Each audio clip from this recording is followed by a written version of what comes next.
புத்தாண்டு நல்வாழ்த்துக்கள். அதாவது நம்ம தமிழர்கள் தமிழ் புத்தாண்டை தான் நம்ம விசேஷமாக கொண்டாடணும் அப்படின்ற ஒரு அமைப்பில் இந்த தமிழ் புத்தாண்டு அப்படிங்கிறது வரக்கூடிய ஏப்ரல் 14ஆம் தேதி தொடங்க இருக்குது. நம்மளுடைய தமிழர்களுடைய ஒரு பண்பாட்டில், நம்மளுடைய கணித முறைகளில், நம்மளுடைய சாஸ்திர முறைகளில் முன்னோர்கள் வகுத்து கொடுத்தது எது அப்படின்னு கேட்டிங்கன்னா சித்திரை 1 தான் நமக்கு தமிழ் புத்தாண்டு. பிறக்க போகிற தமிழ் புத்தாண்டு இந்த சித்திரை 1 அப்படிங்கிறது விஸ்வாசு வருடம். அதாவது 60 வருடங்கள் தமிழருக்கு பிரபவ விவ சுக்ல பிரமோத்துத பிரமோத்பத்தி ஆங்கிரச ஸ்ரீமுக பவ யுவ தாது ஈஸ்வர வெகுதானியா அப்படின்ட்டு 60 வருடங்கள் தமிழ் வருடங்கள் கொடுக்கப்பட்டிருக்கு. அதில் 39வது வருடமானது விஸ்வாசு வருடம். இந்த வருடத்தை நோக்கி தான் நம்ம அடியெடுத்து வைக்கிறோம். நம்ம தமிழர்களுடைய கலாச்சாரப்படி பல்வேறு மதங்களும் பல்வேறு இனங்களும் பல்வேறு கலாச்சாரங்களும் இருந்தாலும் இந்த உலகத்தினுடைய ஆதி கர்த்தா, ஜோதிட சாஸ்திரத்தினுடைய ஆதி கர்த்தா அப்படிங்கிறவங்க தமிழர்கள் தான். அப்படிங்கிறதுல எல்லளவு கூட மாற்றம் இல்லை. அப்படிங்கிறத நீங்கள் நல்லா புரிஞ்சுக்கணும். இந்த உலகத்துக்கு சாஸ்திரத்தையும் நாள்காட்டியும் வான சாஸ்திரத்தையும் தொகுத்து கொடுத்தவங்க யாருன்னு கேட்டால் நம்ம தமிழர்கள். நம்ம தமிழ் புத்தாண்டை நம்ம மற்றவங்களுக்கு கொடுத்துட்டு மற்றவங்களுடைய கேலண்டர் எடுத்து நம்ம பயன்படுத்திட்டு இருக்கோம். இது மிகப்பெரிய ஒரு தவறு. இந்த இடத்துல நம்மளுடைய தமிழ் புத்தாண்டை நம்ம பின்பற்றணும்னு சொல்லி ஒரு வேண்டுகோளை நம்ம வச்சுட்டு இந்த தமிழ் புத்தாண்டு எப்படி இருக்குது அப்படிங்கிற அமைப்பையும், தமிழ் புத்தாண்டு என்ன, தமிழ் புத்தாண்டுடைய சிறப்புகளையும் நம்ம பேசுவோம். நாள் என் செய்யும் வினைதான் என் செய்யும் என்னை நாடி வந்த கோள் என் செய்யும் கொடுங்கூற்று என் செய்யும் கூரேசர் இருந்தாலும் சிலம்பும் சதங்கையும் தண்டையும் சண்முன் தோளும் கடம்பும் என் கண்முன் வந்து தோன்றினேன். அதாவது நம்மளுடைய தமிழ் கடவுள் அப்படிங்கிறவர் முருகன் தாங்க. அகத்தியருக்கு தமிழை கற்றுக் கொடுத்தவர் யாருன்னு கேட்டிங்கன்னா முருகன் தாங்க. முருகன் தான் தமிழ் கடவுள். அதாவது அவருடைய பிறப்பு வேணா நம்ம சிவன் பார்வதி அப்படி இப்படின்னு நம்ம சொல்லலாம். ஆனால் தமிழுக்கென்ற ஒரு கடவுள், தமிழினுடைய ஆதி கர்த்தா அப்படிங்கிறவங்க யாருன்னு கேட்டிங்கன்னா முருகன் தான். ஸோ அதனால் நம்ம முருகனை வணங்கி நம்ம இந்த பதிவை தொடர்வோம். சித்திரை 1 அப்படிங்கிறது ஏப்ரல் 14ஆம் தேதி ஆங்கில கணக்குப்படி. ஆங்கில கணக்கை தயவு செஞ்சு யாரும் எடுத்துக்க வேணாம். ஆங்கில நாள்காட்டி தவறானது தான். இது நம்ம சவால் விட்டே சொல்லலாம். ஒரு 15 நாட்கள் ஆங்கில நாட்காட்டியில் காணாமல் போய் அதை தேடி கண்டுபிடிச்சி அதுக்காக நாட்களை திருத்தின ஒரு வரலாறு நம்ம வரலாறு இருக்குது. நல்லா தெரிஞ்சுக்கோங்க. இன்னையிலேருந்து இன்னும் நூற்றுக்கணக்கான வருடங்களுக்கு கிரகணத்தை ஆதி காலத்திலே குறித்து வச்சுருக்காங்க நம்ம முன்னோர்கள். ஸோ அப்படிப்பட்ட நம்மளுடைய தமிழ் வருடப்பிறப்பான விஸ்வாச வருடப்பிறப்பு எப்படி நடக்குது அப்படின்னு பார்த்தீங்கன்னா, திங்கட்கிழமை அன்னைக்கு பிரதமை திதியில் சுவாதி நட்சத்திரத்தில் வஜ்ரம் நாமயோகத்தில் கௌளவ கரணத்தில் பிறக்க இருக்குது.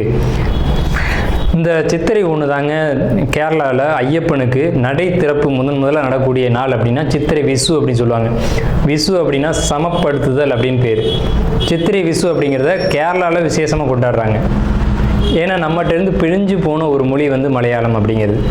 சரி, விஸ்வாசு வருடத்துக்கு நம்ம முன்னோர்கள் என்ன விளக்கம் கொடுத்துருக்காங்க அப்படின்னா, விஸ்வாசு அப்படின்ற சொல் நேர்மை, நீதி, செல்வம் அப்படின்னு உயர்ந்த ஒரு அர்த்தத்தை வச்சுருக்காங்க.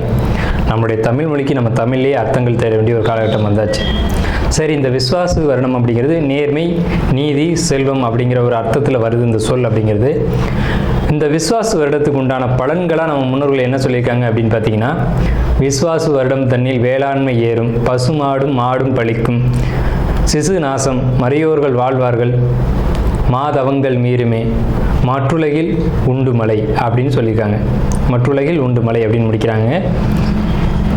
இதனுடைய அர்த்தம் என்னன்னு கேட்டிங்கன்னா, இந்த வருடம் விஸ்வாசு வருடம் அப்படிங்கிறது ஒவ்வொரு 60 வருடங்களுக்கு ஒரு முறை 39 ஆண்டாக பிறக்கக்கூடிய இந்த விஸ்வாசு வருடமானது வருகின்ற காலகட்டத்தில் எல்லாம் வேளாண்மை உயரும் அப்படின்னு சொல்லியிருக்காங்க. பசு மாடும் பழிக்கும் அப்படின்னா நம்மளுடைய பசுமாடுகள் அப்படிங்கிறது நல்ல ஒரு முன்னேற்றத்தை அடையும். மாடு ஆடுகளுக்கு ஒரு நல்ல தீவனங்கள் கிடைத்து அதுவும் நல்ல செழித்து வரும். ஆதி காலத்தில் மாடை தான் செல்வமாக குறிப்பிட்டிருக்காங்க. இன்றைக்கி பணம் அப்படின்ற ரூபாய் தாள்களை நம்ம பணமாக குறிப்பிட்றோம். ஒரு முன்னோர்கள்லாம் மாடு எவ்வளோ இருக்குது, மாட்டினுடைய அந்த குப்பை வேஸ்ட்டெல்லாம் எங்கே ஒரு மனிதன் எங்கே சேகரிக்கிறானோ அதை போய் முதல்ல பார்ப்பாங்கங்க. அதை வச்சு தான் அவனுடைய செல்வம் என்னன்றதை குறிப்பிட்டு பொண்ணு கொடுக்குறதா இருக்கட்டும், பொண்ணு எடுக்கிறதா இருக்கட்டும், இதெல்லாம் நம்முடைய மரபில் இருந்து வந்த ஒரு விஷயம். ஸோ அப்போ இத்தனை மாடுகள் இருந்தால் தான் அவன் செல்வந்தன் அப்படின்ற ஒரு கான்செப்ட் முன்னோர்கள் நமக்கு காமிச்சிருக்காங்க. அப்படிப்பட்ட பசுமாடுகள் மாடும் பழிக்கும் அப்படின்ற ஒரு வார்த்தையை அங்கே குறிப்பிட்டிருக்காங்க. சிசு நாசம் அப்படின்ற வார்த்தையை சொல்கிறாங்க. மறையோர்கள் வாழ்வார்கள். மறையோர்கள்னால் யாருன்னு கேட்டிங்கன்னா சமுதாயத்தில் முக்கியமாக இருக்கக்கூடிய பெரியவங்க, மற்றவங்களுக்கு வழிகாட்டக்கூடியவங்க வாழ்வாங்க அப்படின்ற சொல்லியிருக்காங்க. மாதவங்கள் மீறுமே அப்படின்ற ஒரு வார்த்தையும் வருது. மாதவங்கள் மீறும் அப்படின்னா ஒழுக்கக்கேடான செயல்பாடுகளில் மனிதர்கள் நடக்க வேண்டிய காலகட்டங்கள் வரும். ஒழுக்கக்கேடுனா என்னங்க? இந்த விரல் தான் ஒழுக்கக்கேடு, இந்த ஒற்றை விரல் தான். இந்த விரலை வச்சு தான் நம்ம பட்டன் அமுக்கிறோம், காசு வாங்கிட்டு அமுக்கிறோம். இதுதான் மாதவங்கள் மீறுமே அப்படின்றது. ஸோ அந்த மாதிரிலாம் இல்லாமல் மனசாட்சிக்கு துரோகம் செய்யாமல் யார் நீதி பரிபாலனம் செய்வாங்க அப்படின்றத தெரிஞ்சு சரியான வாக்களித்து நல்ல தலைவனை தேர்ந்தெடுக்க வேண்டிய காலகட்டங்கள் அப்படிங்கிறத இங்கே மறைமுகமாக இந்த விசுவாச வருடத்தினுடைய வெண்பா பாடல் அப்படிங்கிறது நமக்கு சுட்டி காட்டுது. இந்த சித்திரை வருட பிறப்பானது மகர லக்னம்னு சொல்லக்கூடிய சர லக்னங்களில் விழுகுது. எப்படின்னு கேட்பீங்க? தமிழனுடைய கணக்குப்படி சூரியன் எப்போது கிழக்கு வானில் உதிக்கிறதோ அதுதான் லக்னம். ஸோ சித்திரை மாதம் 1ஆம் தேதியானது உதிக்கக்கூடிய நேரம் அப்படிங்கிறது கிழக்கு வானத்தில் சூரியன் உதிக்கக்கூடிய அந்த டைம் அப்படிங்கிறது 2:22 அதிகாலை மணி 2:22க்கே சூரியன் கிழக்கு வானத்தில் உதிச்சிடறார். அப்போ அது லக்னமாக போட்டுக்கணும், இந்த வருடத்தினுடைய பிறப்பு லக்னமாக போட்டுக்கணும். ஸோ அப்படி நம்ம போடும்போது மகர லக்னம் சர லக்னத்தில் விழுகுது. முன்னோர்கள் சித்திரை 1ஆம் தேதி அப்படிங்கிறத கண்டறிஞ்சு அந்த 1ஆம் தேதி தொடங்கக்கூடிய லக்னத்தை கண்டறிஞ்சு அதுக்கான பலன்களை பஞ்சாங்கங்களில் எழுத ஆரம்பிச்சிருக்காங்க. ஸோ அதன் அடிப்படையில் சர லக்னமான மகர லக்னத்தில் இந்த புத்தாண்டு அப்படிங்கிறது பிறகுது. இது ஒரு விசேஷமான ஒரு விஷயந்தான். ஏன் அப்படின்னு கேட்டிங்கன்னா, அந்த மகர லக்னத்துக்கு அதிபதியான சனி பகவான் ஒரு பலமான ஒரு நிலையில் வருடப்பிறப்பின் போது இருப்பாங்க அப்படிங்கிற ஒரு விசேஷமான ஒரு அமைப்பில் இந்த வருடப்பிறப்பு அப்படிங்கிறது விஸ்வாச வருடம் பிறக்கின்றது. ஸோ இந்த விஸ்வாச வருடம் பிறக்கும் போதே நமக்கு ஒரு நல்ல செய்தி கிடைச்சாச்சு, இந்த வருடம் நன்றாக இருக்க போகுது அப்படிங்கிற ஒரு விஷயம். சரி, இதை சித்திரை மாதம் தான் நீங்கள் தமிழருடைய கலாச்சாரம் அப்படின்னு சொல்லிங்களே, இதுக்கு ஏதாவது ஆதாரம் இருக்கா அப்படின்னு கேட்டிங்கன்னா கண்டிப்பாக இருக்கிறது. புறநானூறு அப்படின்ற ஒரு தமிழ் இலக்கியம் இருக்குது. அதில் போய் தேடி பார்த்தீங்க அப்படின்னா தலைநாள் பூத்த பொன் இணர் வேங்கை அப்படின்ற சொல்லும், கனிவேங்கை நன்னாளே நாடி மலர்தலால் அப்படின்ற வார்த்தை வரும். அதாவது சித்திரை மாதத்தில் பூக்கள் அதிகமாக பூத்து குலுங்கும். அதனால தலைநாள் அப்படின்ற சொல்ல யூஸ் பண்ணுறாங்க. தலைநாள்னா முதல் மாதம் அப்படின்னு, தலை மாதம் கடை மாதம் அப்படின்னு பிரிக்கிறாங்க. கனிவேங்கை நாடி மலர்தலால், கனிவேங்கை நல்லான் நாடி மலர்தலால், அந்த பூக்கள் பூக்கிறதுனால அந்த கனிவேங்கை மாதம் அப்படிங்கிறதையும் தலைநாள் பூத்த பொன் இணர் வேங்கை அப்படின்ற சொல்லும் புறநானூறு அப்படின்ற இலக்கியத்தில் தமிழ் மாதம் முதல் மாதம் சித்திரை மாதம்ன்ற குறிப்பீடு அங்கே இருக்குது. சரிங்களா? வண்ண மலர்கள் பூத்து குலுங்கக்கூடிய ஒரு பொன்னான மலர்கள், பொன் போன்ற மலர்கள். இன்றைக்கும் கேரளாவில் ஒரு மஞ்சள் நிறத்தில் தங்க நிறத்தில் பூக்கக்கூடிய பூக்களை பறித்து அவங்க விசேஷத்துக்கு சித்திரை 1 அன்னைக்கு கொண்டாடுறாங்க. அவங்க தமிழ் பண்பாடை பின்பற்றுறாங்க அப்படின்றத இதை நீங்கள் தெரிஞ்சுக்கலாம். சரிங்களா? இப்போ இந்த சித்திரைக்கு அதிதேவதை யாருன்னு கேட்டிங்கன்னா மகாவிஷ்ணு. மகாவிஷ்ணு தான் காக்கக்கூடிய கடவுள் அப்படின்னு சொல்கிறாங்க. மகாவிஷ்ணு எங்கும் நிறைந்தவர் அப்படின்னு சொல்கிறாங்க. சரிங்க சார், சித்திரை மாதம் விசேஷங்களை கொண்டாடலாமா அப்படின்ற ஒரு கேள்வி வரும். 100க்கு 100% கொண்டாடலாம். ஏன்னு கேளுங்க. இதுக்கு உதாரணம் ராமர் தான். ராமர் பட்டாபிஷேகம் ஏற்ற மாதம் எதுன்னு கேட்டிங்கன்னா சித்திரை மாதங்க. அப்போது விலக்கப்பட்ட மாதங்கள் அல்ல, இது விசேஷத்துக்கு ஏற்றுக்கொள்ளப்பட்ட மாதம் எதுன்னு கேட்டிங்கன்னா சித்திரை மாதம்தான். பகவத்கீதையிலே ஒரு வார்த்தை வருது, ருதுக்களில் நான் வசந்த ருதுவாக இருக்கிறேன் அப்படின்னு கிருஷ்ணன் சொல்கிறார். நம்மளுடைய வாக்கியம்ல, இது பகவானுடைய சொல். அப்போ வசந்த ருது அப்படின்றது எதுன்னு கேட்டிங்கன்னா சித்திரை 1 தான் வசந்த ருதுனுடைய தொடக்கம். வசந்த காலம் அப்படிங்கிறது வெயில் காலம் அப்படின்னு தான் பேர், கோடை காலம் அப்படின்னு பேர்.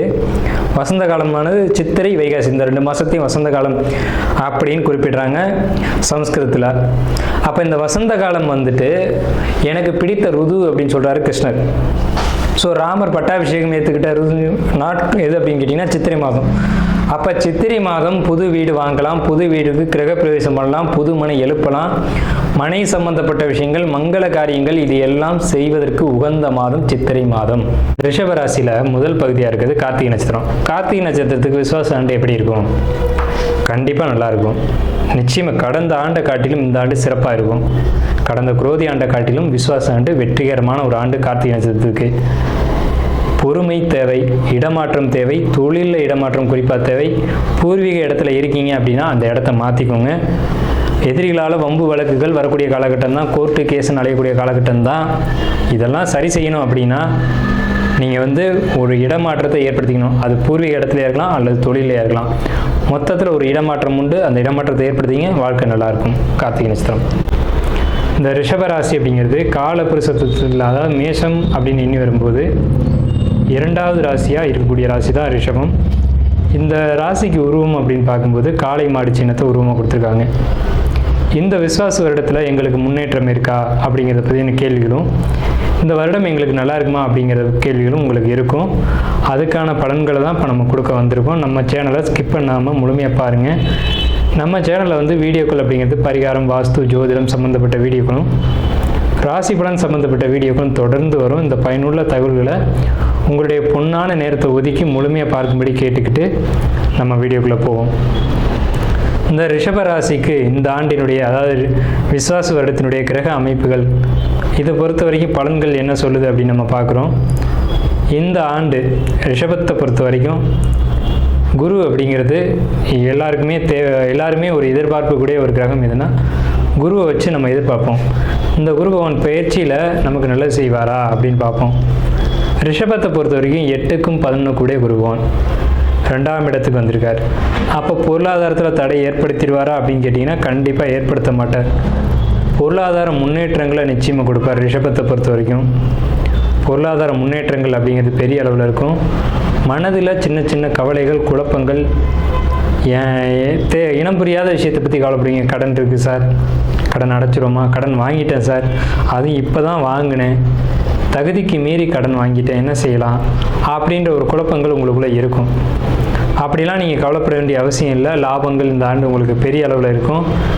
12ஆம் இடத்தை சனி பார்க்குது அப்படிங்கிறது ஒரு விஷயம். உங்கள் ராசி அப்படிங்கிறது இந்த ஆண்டு விஸ்வாச வருடம் முழுக்கவே இந்த ரிஷபராசிக்காரங்களுக்கு ஒரு குழப்பம், கவலை, சஞ்சலம் அப்படிங்கிறது இருக்கும். எந்த ஒரு விஷயத்தையும் செய்யறதுக்கு தடுமாறுவீங்க, குழம்புவீங்க அப்படின்ற ஒரு அமைப்பு இருக்குது.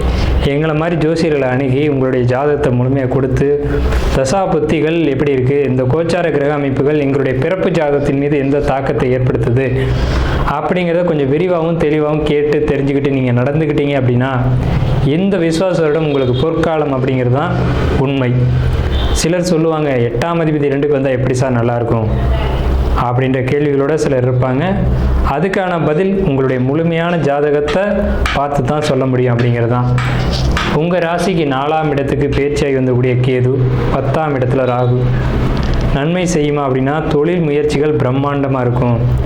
தொழிலை செய்யணுன்ற ஆர்வத்தை தூண்டிவிடும். தொழில் செய்வீங்க. என்ன மாதிரியான தொழில்கள் அப்படின்னு பார்த்தீங்கன்னா அலங்காரமான, ஆடம்பரமான தொழில்கள் செய்யக்கூடியவங்களுக்கு சிறப்பான லாபத்தை தரக்கூடிய காலகட்டம். பேங்க்கு அல்லது ஃபைனான்சியராக இருக்கக்கூடியவங்களுக்கு லாபங்கள் சற்று குறையும். ஃபைனான்ஸ் பணம் கொடுத்து பணம் வாங்குகிறேன், நகையை அடகு பிடிச்சி பணம் கொடுக்குறேன் அப்படின்னு சொல்லக்கூடியவங்களுக்கு இந்த காலகட்டம் சற்று ஒரு பத்தாத காலகட்டம். அதாவது தொழிலில் வந்து ஒரு தொய்வு வரக்கூடிய காலகட்டம். அதே நேரத்தில் நீங்கள் வந்து கரெக்டான ஒரு அமைப்பில் நீங்கள் தொழில் பண்ணீங்க அப்படின்னா ஒரு வெற்றியும் கொடுக்கும். உயில் சொத்து, தான செட்டில்மெண்ட், இதன் மூலமாக ஒரு லாபங்கள் கிடைக்கக்கூடிய அமைப்பு அப்படிங்கிறது இந்த காலகட்டத்தில் உண்டு. இருந்தாலும் அந்த பாண்டு, பத்திரம், டாக்குமெண்ட்டு இதெல்லாம் எழுத்துக்கள் சரியாக இருக்கா அப்படிங்கிறத நீங்கள் இது ஒரு முறைக்கு இருமுறை நல்லபடியாக பார்த்துக்குங்க. அதே மாதிரி ரிஷபத்தை பொறுத்த வரைக்கும் வாஸ்து குறைபாடுகள் அப்படிங்கிறது வீட்டில் இருக்கும். அதன் மூலமாக கடன் ஏற்படுத்தக்கூடிய வாய்ப்புகள், கடனை அதிகப்படுத்தக்கூடிய வாய்ப்புகள் உண்டாகும். வாஸ்து பிரச்சனைனால கடன் பிரச்சனையில் மாட்டிக்கக்கூடிய ஒரு தொந்தரவான காலகட்டம்.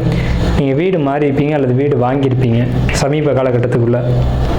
அந்த வீட்டில் ஏதாவது ஒரு குறை இருக்கும். அந்த குறையினால் நீங்கள் கடன் வாங்கக்கூடியது, கடனில் பிரச்சனைகளை மாட்டிக்கூடிய ஒரு அமைப்பு அப்படிங்கிறது இந்த காலகட்டத்தில் உண்டு தாங்க, இல்லைன்னு நம்ம மறுக்க முடியாது.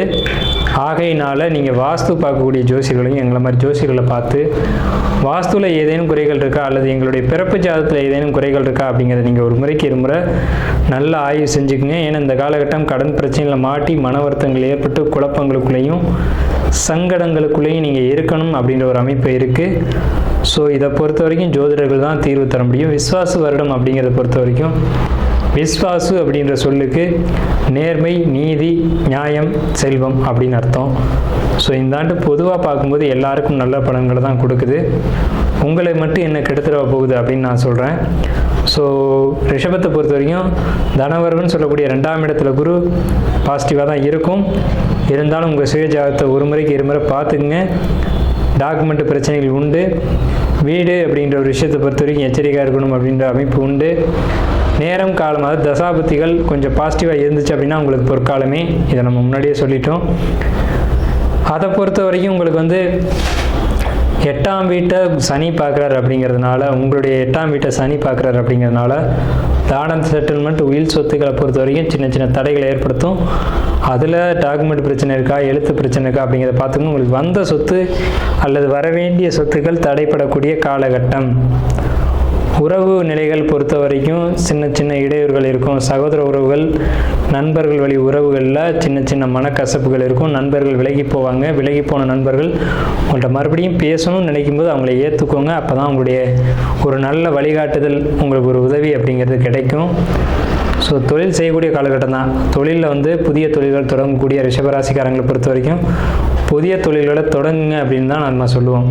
ஏன்னா அதுக்கான சரியான காலகட்டங்கள் இருக்குது. ஜாதகத்தை மட்டும் ஒரு முறை பார்த்துக்கோங்க. மற்ற எல்லா விஷயங்களை பொறுத்த வரைக்கும் ரொம்ப சிறப்பாக இருக்குது. கடன் வாங்குறத பொறுத்த வரைக்கும் கொஞ்சம் எச்சரிக்கையாக இருங்க. எடுத்தோம் கவுத்தோன்னு கடன் வாங்க வேணாம். ரிஷபத்தை பொறுத்த வரைக்கும் யாருக்கெல்லாம் கன்னியில் அல்லது கடகத்தில் அல்லது மீனத்தில் சுக்கிரன் இருக்கோ இவங்க புதிய வீடு கட்டக்கூடிய யோகம் வந்தாச்சு. ஸோ இந்த அமைப்பை பொறுத்த வரைக்கும் ஜோதிடர்களை கொஞ்சம் அணுகி கேட்டுக்கோங்க. கடகத்தில் ரிஷபத் ராசிக்காரங்களுக்கு சுக்கிரன் இருந்தாலும் சரி, கன்னியில் இருந்தாலும் சரி, மீனத்தில் இருந்தாலும் சரி, இந்த காலகட்டத்தில் புதிய வீடு கட்டுவீங்க, நல்ல வீடு வாங்குவீங்க. அப்படின்ற வீடு அதிர்ஷ்ட யோகம் அப்படிங்கிறது உங்களுக்கு நிச்சயமாக இருக்குது. விருச்சிகத்தில் சுக்கிரன் இருந்தாலும் இந்த யோகம் உண்டு. ஸோ இந்த ஒரு அமைப்பு அப்படிங்கிறது ரொம்ப சிறப்பான ஒரு காலகட்டம். பொதுவாக உங்களுக்கு குழப்பங்கள் அப்படிங்கிறது இருந்துக்கிட்டு இருக்கும். நம்ம இதை தான் மறுபடியும் சொல்கிறோம். குழப்பங்களை பொறுத்த வரைக்கும் தேவையற்ற குழப்பங்களை ஒதுக்கி வச்சுருங்க. தேவையில்லாத மன அழுத்தங்கள், டிப்ரெஷன் அப்படிங்கிற ஒரு விஷயம் உங்களுக்குள்ளே வரும். நெஞ்சு மார்பு பகுதிகளை பொறுத்த வரைக்கும் ரிஷபராசிக்காரங்க எச்சரிக்கையோடு இருக்கணும். உங்கள் ராசிக்கு 4ஆம் இடத்துல கேது. 4ஆம் இடம் என்பது இருதயம், மார்பு, இதை குறிக்கக்கூடிய இடம். அங்கே கேது அப்படிங்கிறது அடைப்பு, ஒரு பிரச்சனை, ஒரு அழுத்தம், ஒரு சிக்கல், ஒரு குழப்பம், இதை கொடுக்கக்கூடிய காலகட்டமாக இருக்குது. ஸோ இந்த விஷயத்தை பொறுத்த வரைக்கும் நீங்கள் எச்சரிக்கையாக இருந்தால் போதுமானது. உடல் ரீதியில் மனம் சம்மந்தப்பட்ட குழப்பங்களையும் மனம் சம்மந்தப்பட்ட பாதிப்புகளையும் ஆட்டோமேட்டிக்காக மன அழுத்தம் வந்துச்சுனாலே இருதய பிரச்சனைகள் அப்படிங்கிறது வந்துடும். அதுக்காக தான் நான் மீண்டும் சொன்னேன், உங்களுடைய சுயஜாதகத்தையும் உங்களுடைய வீட்டு அமைப்பையும் ஒரு முறைக்கு இருமுறை பார்த்து கொள்ளுங்கள் அப்படின்னு சொல்லிட்டு.